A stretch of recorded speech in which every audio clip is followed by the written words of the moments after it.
Can I please, just a bit of housekeeping for the Zoom meeting as usual, as you know by now. Please make sure that you are muted when you're not talking, and that you please display your full name so that we know who you are.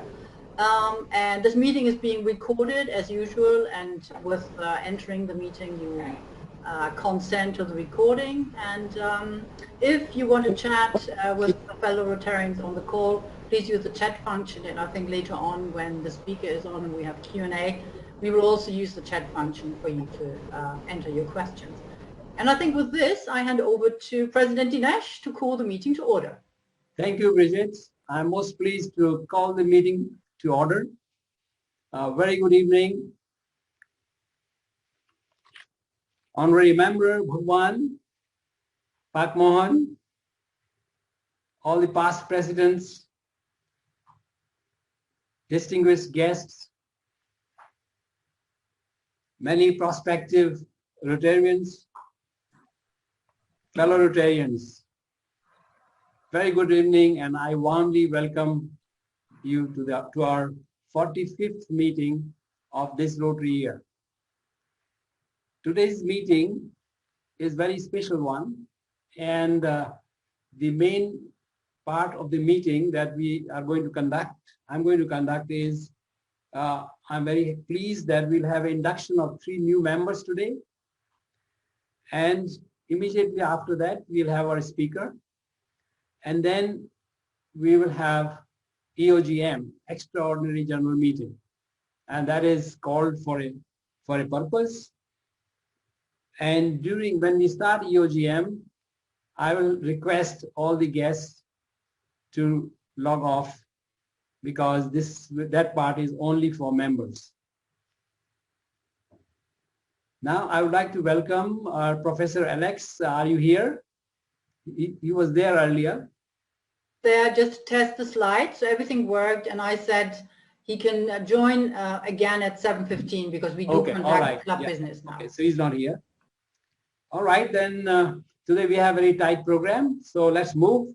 I would like to call our Toastmaster, Rotarian Subhash Pitimani, to raise the toast for Rotary International. Subhash, please. Thank you. President Dinesh and fellow Rotarians, I would like to raise a toast for Rotary International. Rotary International. Rotary International.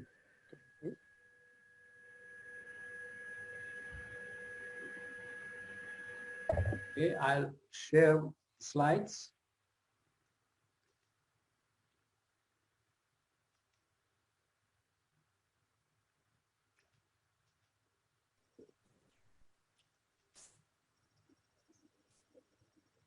Honorary Secretary, any announcement? Yes, President Dinesh, there's just one announcement. Dr. Chan is hosting the Vocational Service Committee meeting on Zoom tomorrow at 7 p.m. Thank you. Birthdays. Best wishes to all our birthday celebrants this week. PP Dr. Oliver, 11th of June. Vishal Nanwani, 12th of June. Jesse Young, 14th of June.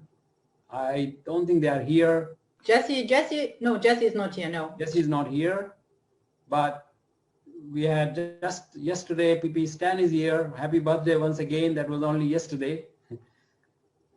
PP Stan.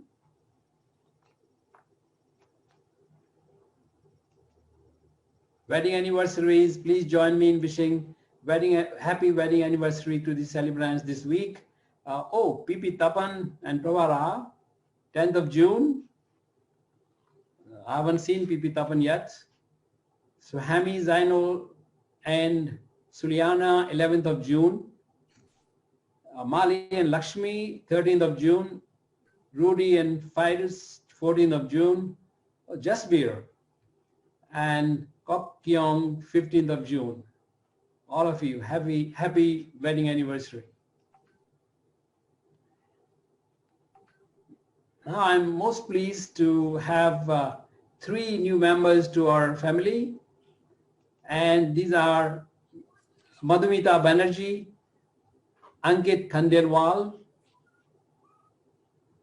Arivuvel Ramu,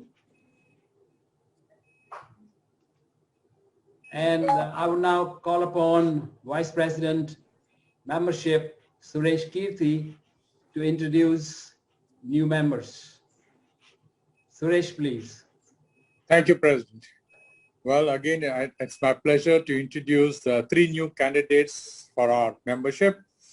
They are Ms. Madhumita Banerjee. This is the third female member we'll be inducting.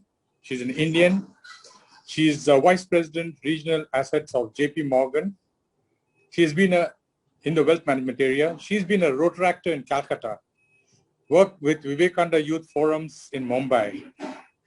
Her parents are active Rotarians from Rotary Club of Alipur, and now they are from RC Navi Bombay. They were there at the Synergy meeting also. They are also very active in rural villages in that region. She holds a bachelor's degree in microbiology and a master's MBA from NM Institute in Mumbai. She's been 20 years in Morgan Stanley, the single mother, passionate about serving single moms, working women, loves cooking, singing, gardening, and eager to serve the community. Thank you.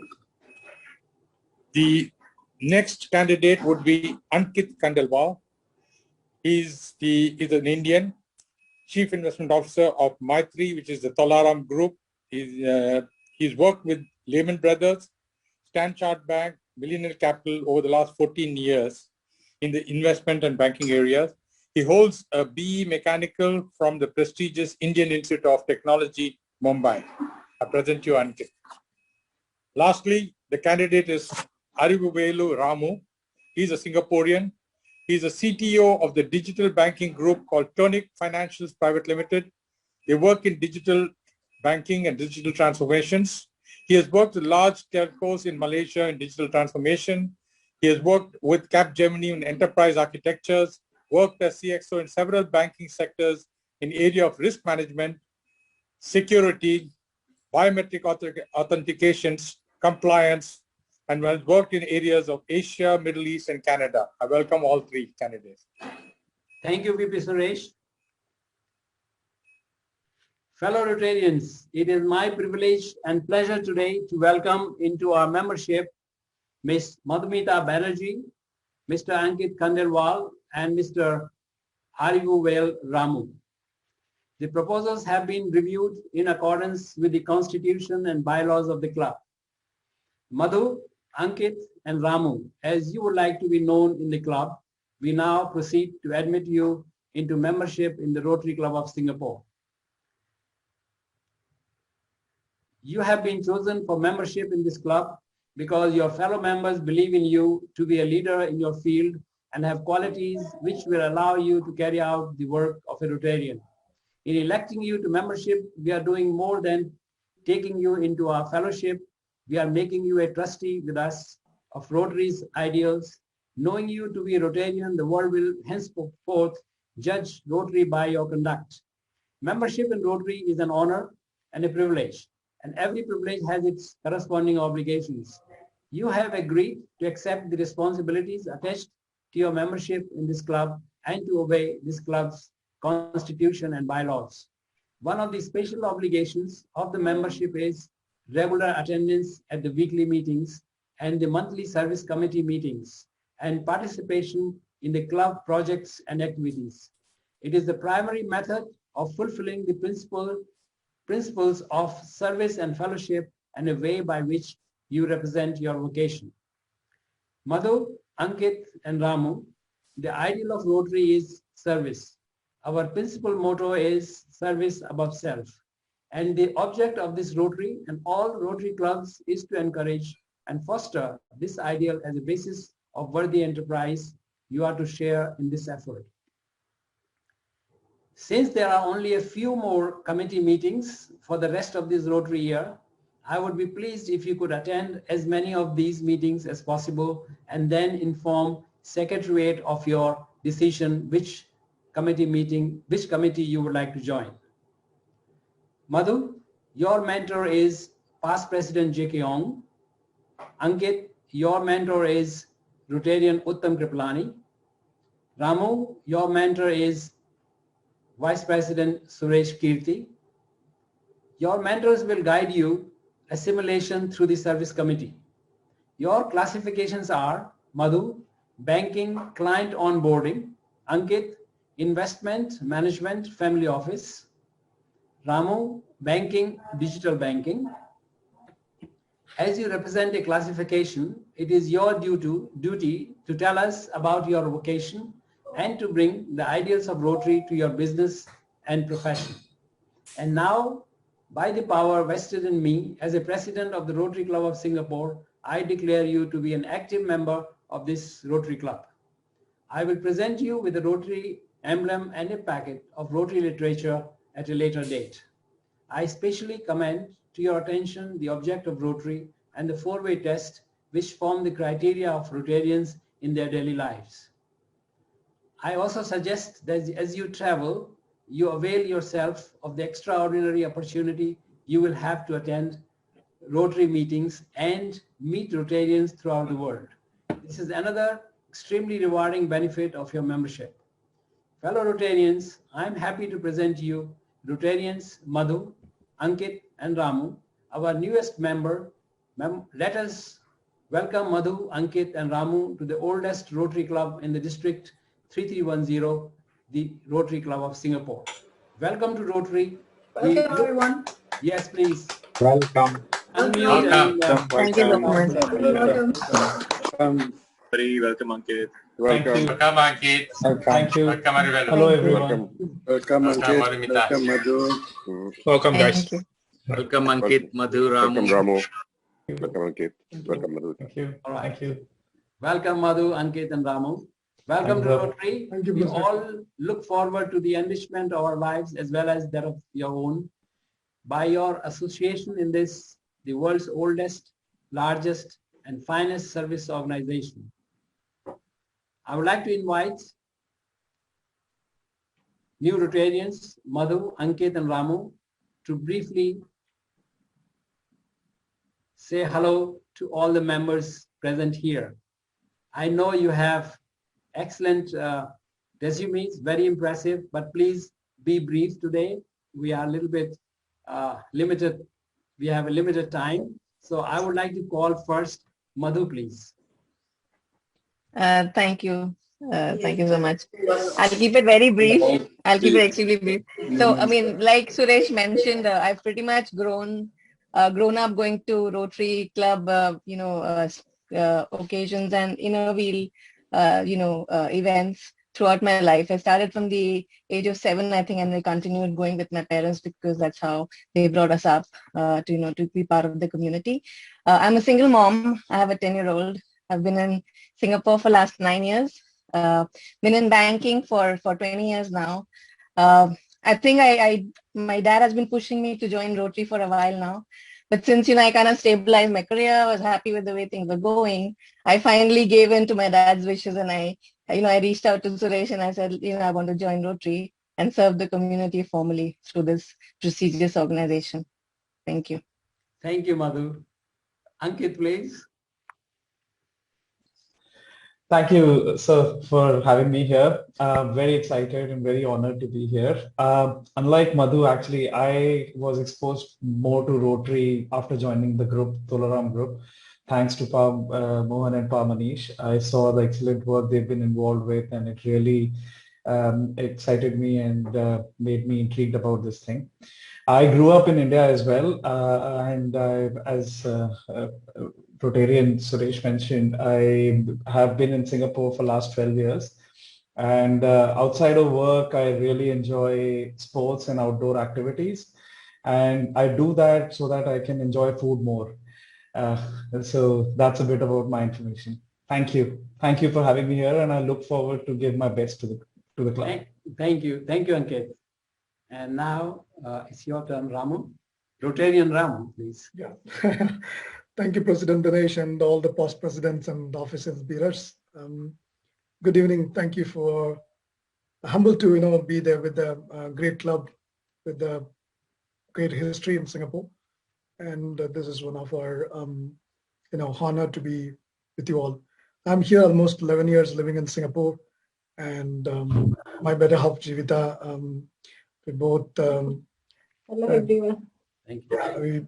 We are 18 years together now, and we have two childs, two boys, because two soldiers ready for Singapore, and that's how.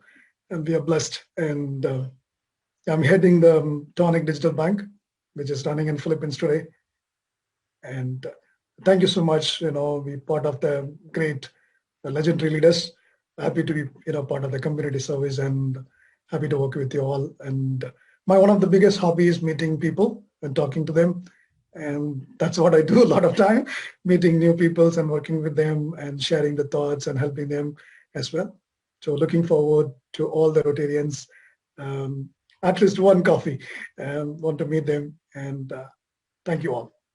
Thank you. Thank you, Ramu. I think we have 3 outstanding Rotarians joining our family today. Welcome you all. And I'll have to now share my screen again.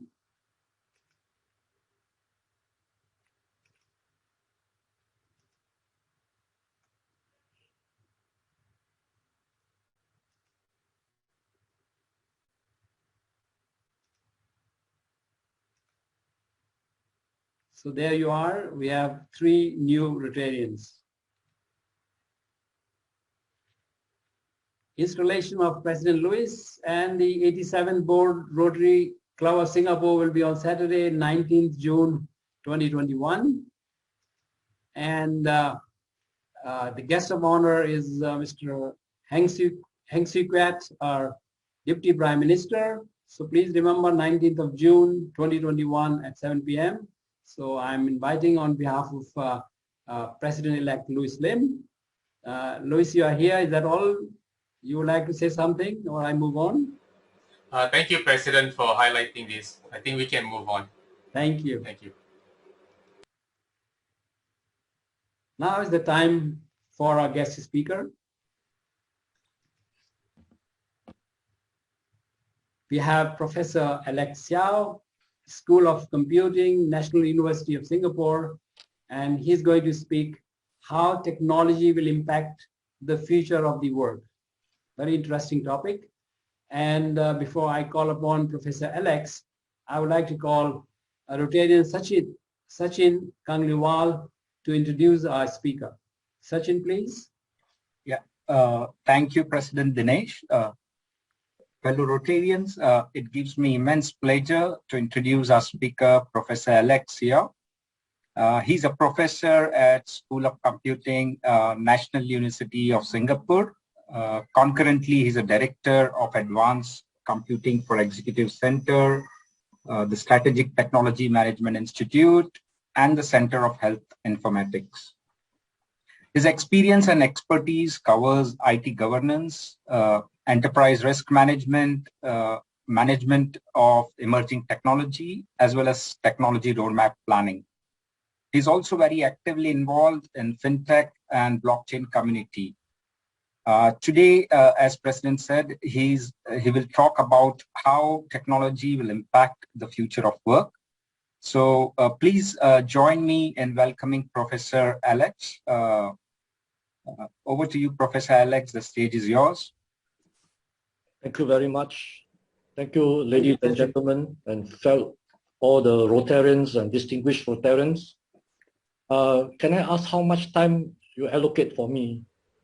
Professor, I think we said about 20 minutes. 20 minutes. Okay. And then we follow with a bit of Q&A, and I think, All right. Perfect.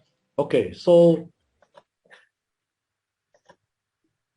I'm going to talk about the future of work. Let me, all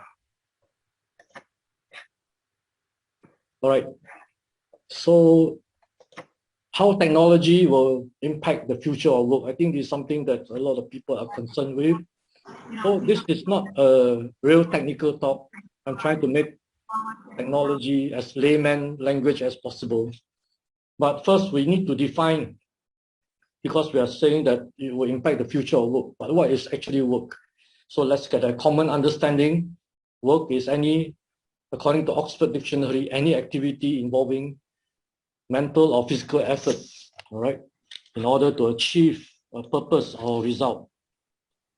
Merriam-Webster Dictionary say it is to perform or carry through a task requiring sustained effort or continuous repeated operations.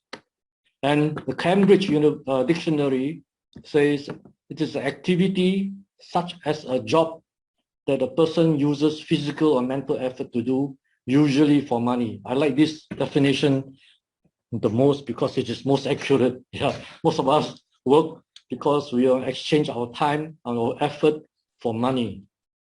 Some of us maybe no need to do that. You know. We work for free. So what happens when we work? As an individual, when we work, we are exchanging our time and energy for remuneration. The type of work we do depends on our knowledge and skills, our expertise, our competency and training. So from the organization perspective, the ultimate goal of work is to create value. That's what we, as an organization, why we hire people, we give them money because we want them to create value. So value creation, the business begins with value creation. It is the purpose of the institution to create and deliver value so that it will generate profit after cost. I think this one, most of us understand that. But how is value created? In the broadest terms possible, value is created through work, right? This work could be mechanical, cutting a tree down, or creative, creating a logo, right? But how has work changed over the years? Over the last century, machines have replaced workers in many tasks. However, technology has also created more jobs than it has displaced. Now, this is to allay the fear of many people that actually when your job is replaced by machines, actually the machinery created additional jobs. So technological progress has transformed living standards without doubt, and life expectancy has gone up. Basic healthcare and education are widespread, and most people have seen their incomes rise. That is real, all right? But of course, inflation also rose. So, and yet fears of robot-induced unemployment often dominate discussions over the future of work. Whenever we talk about emerging technologies coming, we always say, oh, we're going to lose our job. It's true. Some people will lose their job. So looking at this chart, right, you can see that actually when automation came about, there were lost employment, all right? But as time goes on, actually the effect of the automation become less and less, all right?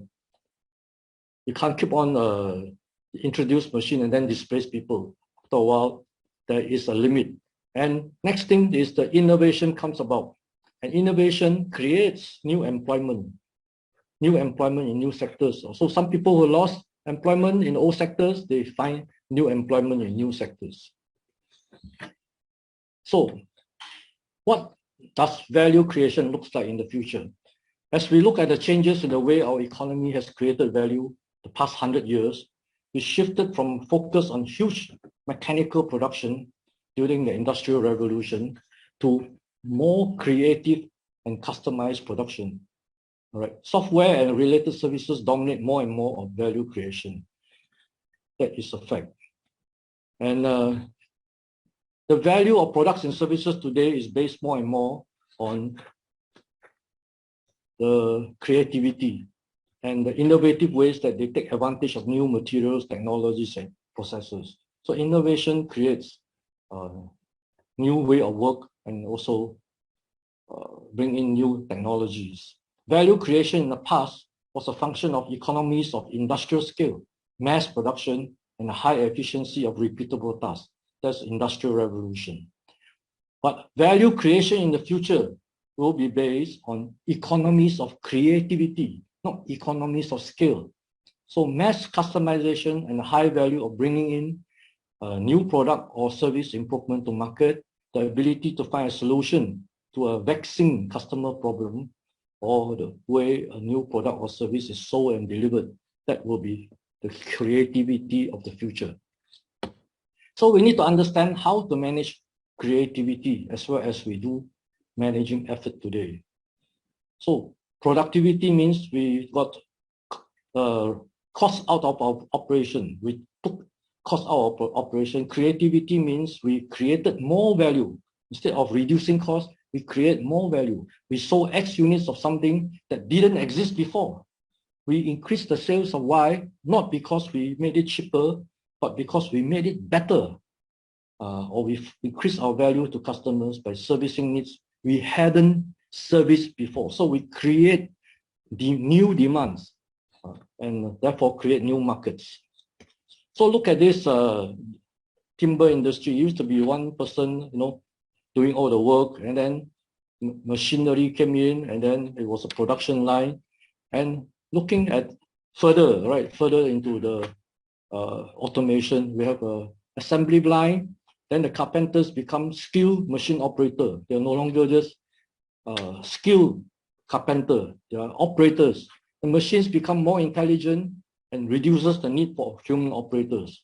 Then there's the integration of order, design, production, further reduces need for human specialists. So the humans getting displaced because of this automation. And integration and e-commerce, orders are fed to intelligent factory without human.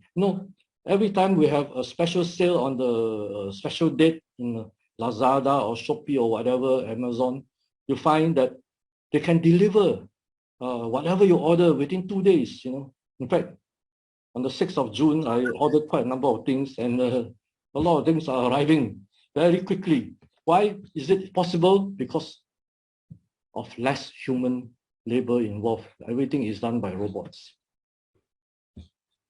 So how future of work may be changed. First, there will be less manual tasks. There will be different working methods. There will be more remote employees work from home. In fact, the future already come because of COVID-19. Yeah. So we are all working from home. I'm addressing you from my home, for example. So there will be less physical infrastructure. And the nature of work will change from task focus to problem solving and design. And work is done advent of CyberPhysical Teams. And they say that in the future, under the Industrial Revolution 4.0, your team members might well be a robot, and you don't even know it because they all have names. They also can talk like humans. All right. So that is a challenge. So among us, because we're all working remotely, so you may well be having 2 or 3 team members who are robots. Right. Who does the work? A hybrid of full-time employees and gig workers as well. Now, what are gig workers? All those people delivering your food and driving the Grab private hire cars. They are what we call gig workers. Right? So the new generation, they prefer to have all these gigs rather than having full-time employment. So we are going to have the hybrid of full-time employment, employees, and also gig workers. And where is the work done? There will be anywhere, all right? Barriers of time and distance is broken by technology. And during the shift which you are sleeping, the robots will be doing the work. So what are the key emerging technologies that will reshape the future of work? I put here a few. There are actually more. I will show you later. Artificial intelligence is one that everyone is talking about. And that's one that people fear the most because they think the robot's going to be like human.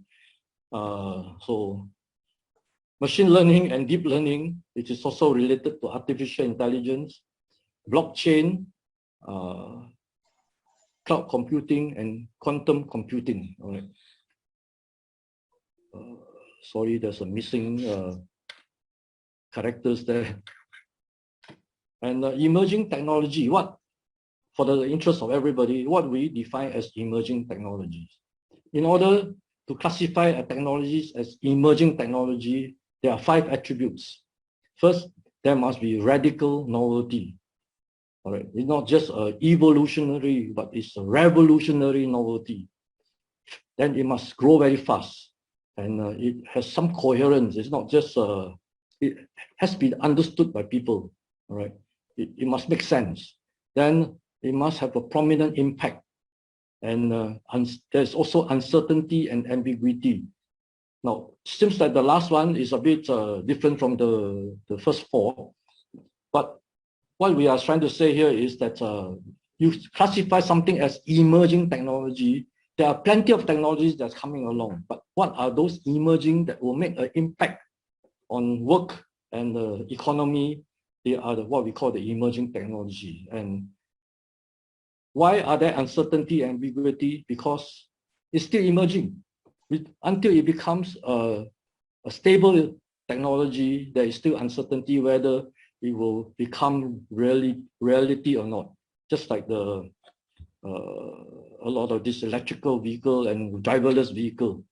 So there's still a lot of uncertainty, right, and ambiguity.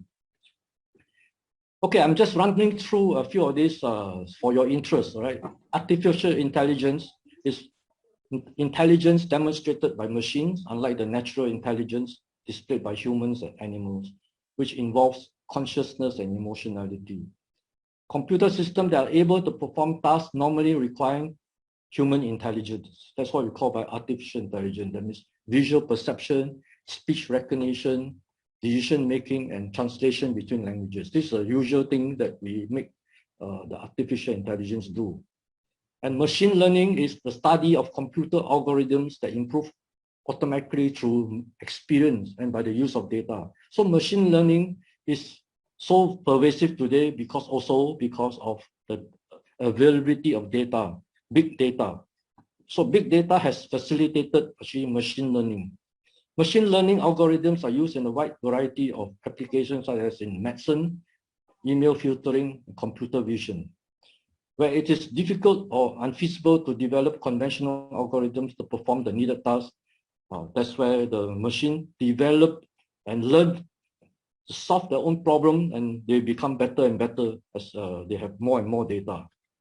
So application of machine learning like image recognition, speech recognition, traffic prediction, product recommendations, self-driving cars, email spam and malware filtering, virtual personal assistant, and online fraud detection.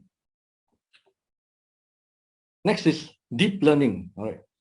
Because all of us, we heard about all these terms. What actually are they the same things as artificial intelligence?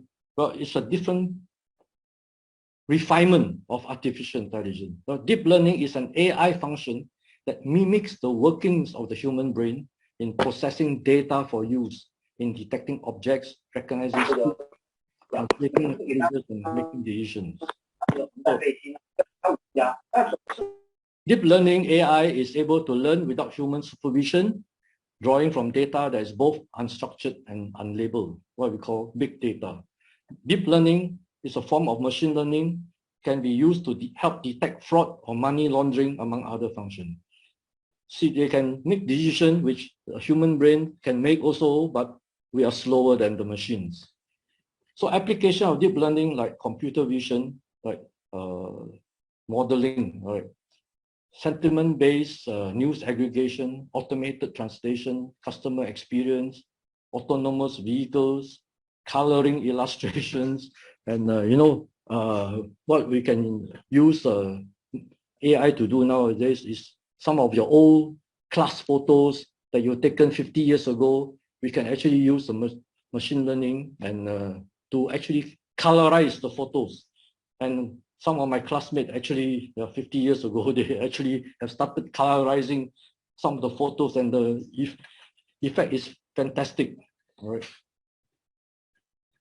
Next is blockchain. Now, we heard a lot of this. Why? Because of cryptocurrency. Now, cryptocurrency is not blockchain, and blockchain is not cryptocurrency. It is a cryptocurrency is based on blockchain technology. All right, so it's a specific type of database. It differs from a typical database in the way it stores information. Blockchain stores data in blocks that are chained together. That's why it's called blockchain. Right? As new data comes in, it is entered into a fresh block Once a block is filled with data, it's chained to the previous block. Then makes the data chain together in chronological order. And different types of information can be stored in a blockchain, but the most common use so far has been as a ledger for transaction. And that's where the cryptocurrency transactions are stored in blockchain. Decentralized blockchains are immutable, which means the data entered is irreversible. That's why it's so popular. You cannot be forged, right?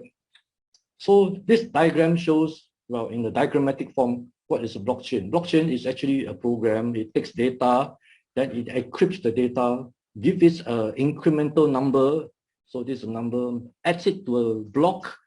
Then other computers in the community verify that it is correct. We all verify. So for a transaction to be verified on blockchain, maybe 10,000 people need to say, okay, we recognize it, it's legitimate. And then the new block is then added into the blockchain. All right. So some of our application is Ethereum, is another form of cryptocurrency. Then we have distributed application and smart contract. Some of this might be a bit too technical. I just list them down here so that if you come across, you know, it's actually related to blockchain, Litecoin, Ripple, all these are coins, all right? And I just want to give you some example. For example, UN, this is not a cryptocurrency. The UN used a blockchain to do the immigration system using blockchain. And IBM and MERS form a new company to commercialize blockchain technology. Okay, so it's an accounting ledger. And then Alibaba, all these big giants, Facebook, they're all using blockchain. All right. Next is cloud computing. Cloud computing is the delivery of different services through the internet. This is like data storage, servers, database, networking, and software. Rather than keeping files on a hard drive or the local storage device, cloud-based storage makes it possible to save them to a remote database. So basically, cloud computing is storing your information into a database that is not your own. Okay, it belongs to a service provider.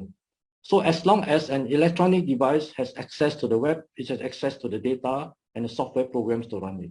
So cloud computing is a popular option for people and businesses for a number of reasons, including cost savings, increased productivity, speed and efficiency, performance, and security. And for your information, we are now actually using the cloud on Zoom. Zoom is using the Oracle Cloud.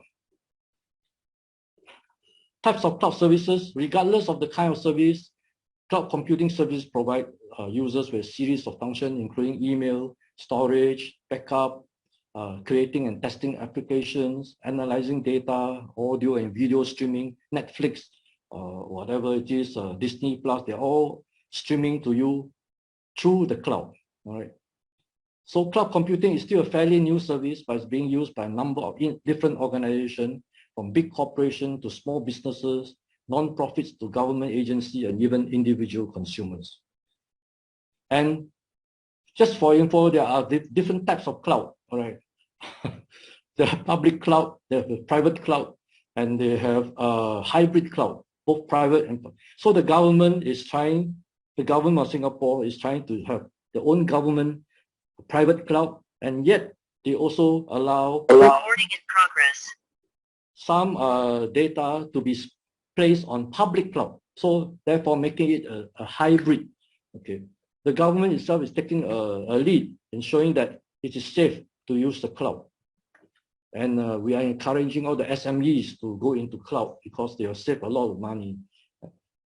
So there are types of cloud computing. If you come across this term, software as a service, right? For some of you using Microsoft Office 365, you're actually using software as a service. Then there's the infrastructure as a service, all right? And platform as a service. These are methods of delivering services to you if you don't want to have expensive hardware in your premises, you don't want to spend so much, then you have an infrastructure as a service. Okay. And the other thing is a platform of service to allow some of this software to run on your on your machines. Next is a bit more advanced, is quantum computing. It's a study of how to use phenomena in quantum physics to create new ways of computing. Now, quantum computing is not totally here yet. It is very expensive. Yeah, quantum computers are very expensive, but they are very exciting to the research community because they can help to solve some of the problems which supercomputers even cannot help because it's too slow. The supercomputer is still so slow. So the quantum computer is much faster because unlike a normal computer bit, which is 0 or 1, a qubit, which is in a quantum computer, can be either of those, either 0 or 1, or it can be a superposition of both 0 and 1. I think it's too scientific for me to discuss here. Yeah, but for layman, what is application of quantum computing? All right, artificial intelligence, machine learning, computational chemistry, drug design, development, cybersecurity and cryptography, financial modeling, logistics optimization, weather forecasting. So other noteworthy technologies that we can watch out for: biotech for the human body, 5G smartphones, virtual reality entertainment, autonomous self-driving cars, advanced intelligent assistants, 3D printing in the home and office. In 1994, when I was still a young man, I had dinner with Bill Gates. He was sitting next to me and I asked him, can you tell me in the future how will computer look like? So he said, yes, I predict that in future, you can put your computer in your pocket. And actually we are doing it now. And he said, the other thing is you don't actually need a computer. You just call up a virtual assistant. It will be a holograph. And you can just tell the assistant what you want to do, and she will go and do it. She or he will go and find information for you. So you don't actually need a computer. And I think it's coming through soon. Yeah, now we already have Alexa, you know, although it's not holographic, but it's something like that. Now, this diagram here is to show you that actually we worry what are the technology coming. Actually, there are plenty of this type of service provided by service provider that shows you what are those. The current, I will zoom in for you to see. Okay, so this one is less than 2 years, you will see all this type of thing. All right, just I point out a few like edge computing, virtual reality, computer vision, facial recognition. In China, you don't need an ATM card to withdraw money. Right? It's all coming in. And of course, neuroscience and natural language generation. And then in next 5 years, you can see augmented reality, cloud, and 5G will be coming soon, 4D printing, and etc. Right?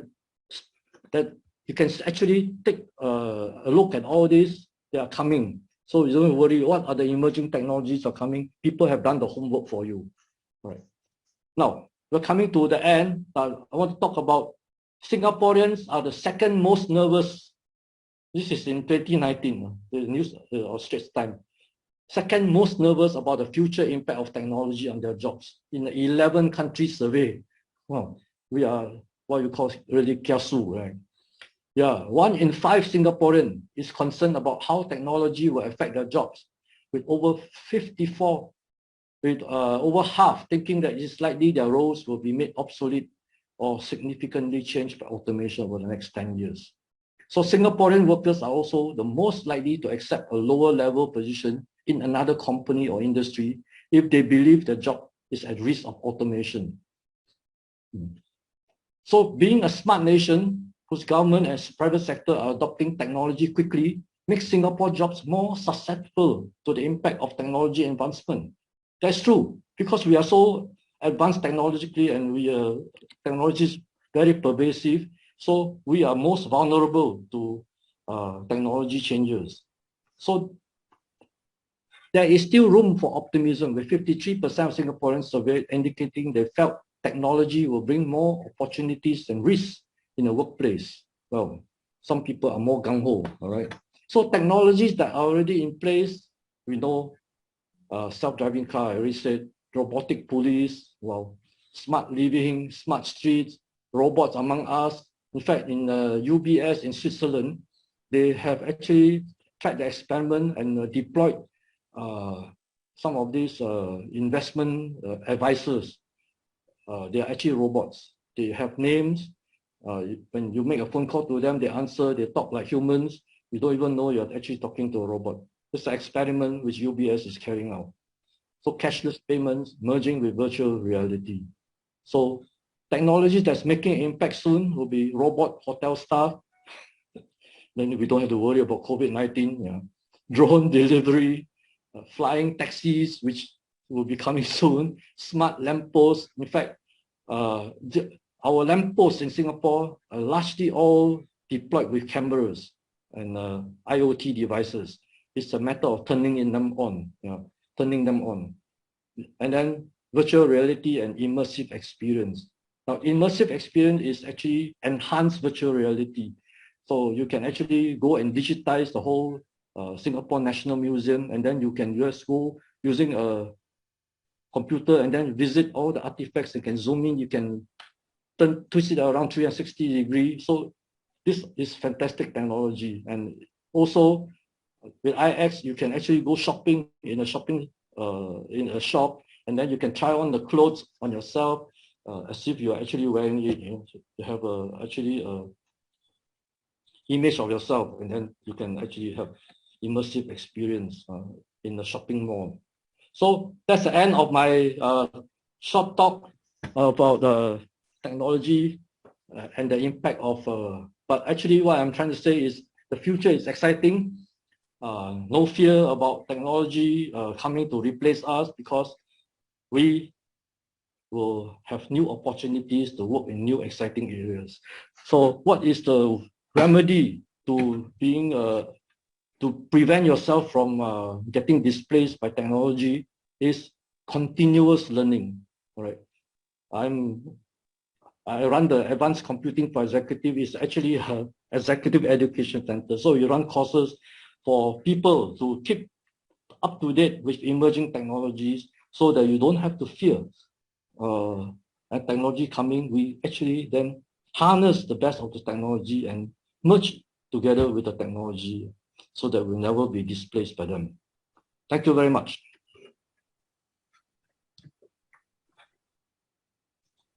Wonderful. President, you are muted. Can you please unmute yourself? Thank you, Professor Alex. And you have shown us how the industrial, this is all part of the Industrial Revolution 4.0. Yeah. And bringing all the new technologies, new opportunities.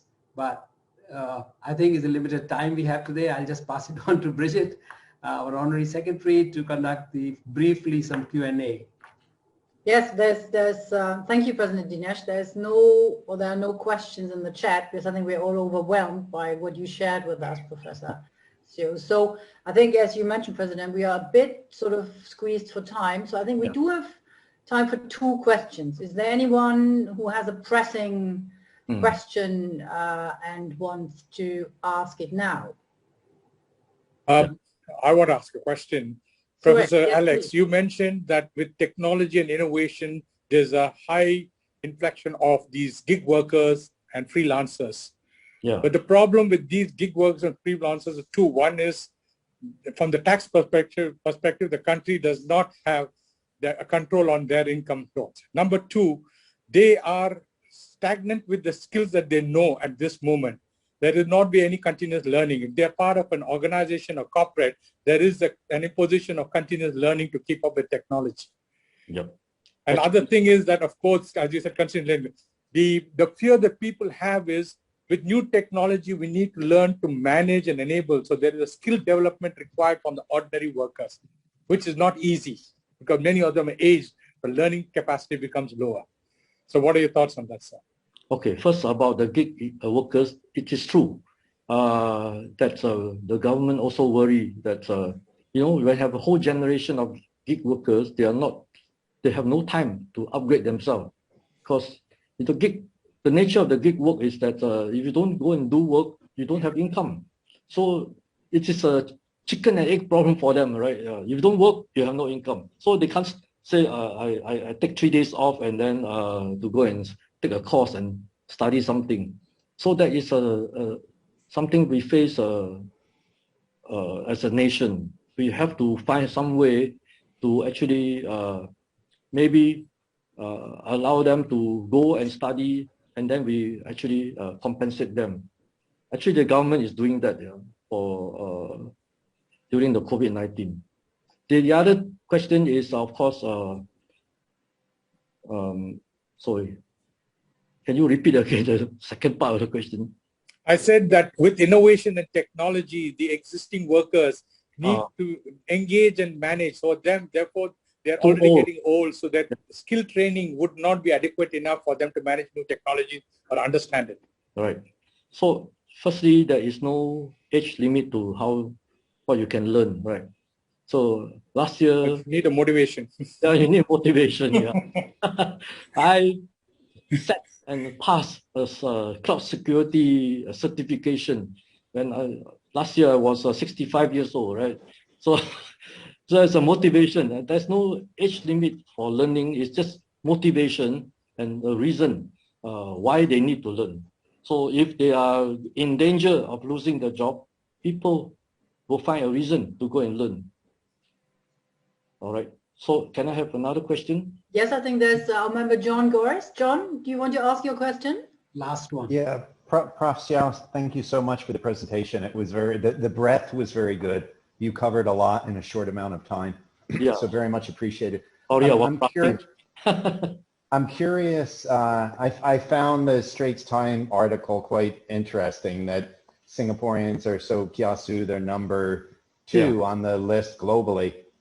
So being in the industry, I'd like your perspective on the adoption rates in Singapore on 2 layers. One is kind of government sponsored or government pushed, but the second in reality, how you see the technology adoption in Singapore, both from employers and employees relative to the rest of the world. Yeah. Technology adoption, although we are supposed to be a smart nation, all right. Singapore started the computerization drive very early in 1980, late 70, 80. So as when we develop very quickly, we fall into the same problem as developed countries, which is that they have legacy, right? You have a lot of legacy system, whereas new emerging countries have a lesser of this problem, right? Because they can leapfrog. That's why China can leapfrog everybody, because they don't have legacy, right? So what is the problem now? We have Singaporeans, half of Singaporeans are very conversant with technology, but we forgot about the other half, what you call the digital have-not. You know, ladies, old ladies, grandmothers or grandfathers who still don't know how to use Trace Together, for example. That's why we have to issue them a token. So the government has been trying to use the People Association to educate the digital have-nots through the community club and community center to upgrade their skill. But actually, the adoption of technology is almost, I would say, more than 3/4 of the population is quite conversant with technology. But the real people, who can work with technology, they're only less than 50%. And moreover, everybody they graduate from the university, they all want to be managers. Nobody wants to be doing the low level, the coding and the development. So now it's a big drive to have software developers. So we cannot be so dependent on foreign labors, you know.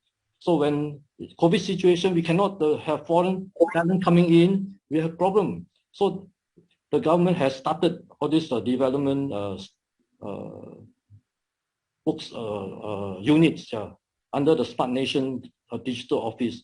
They have this development team, and they're rolling out a lot of very wonderful system, which we can see. The Trace Together is one of them. Parking system is one of them. A lot more are coming. And I think the government recognizes this digital divide between the have and have not, and working on how to reduce the disparity in knowledge. Okay, thank you. Thank you. Thank you. Thank you. May I now call upon Srihari, Rotarian Srihari, to give word of thanks. Thank you, President Dinesh. On behalf of President Dinesh, Rotary Club of Singapore, I would like to thank our distinguished speaker, Prof Alex, for making an excellent presentation and making this session a very meaningful and interesting.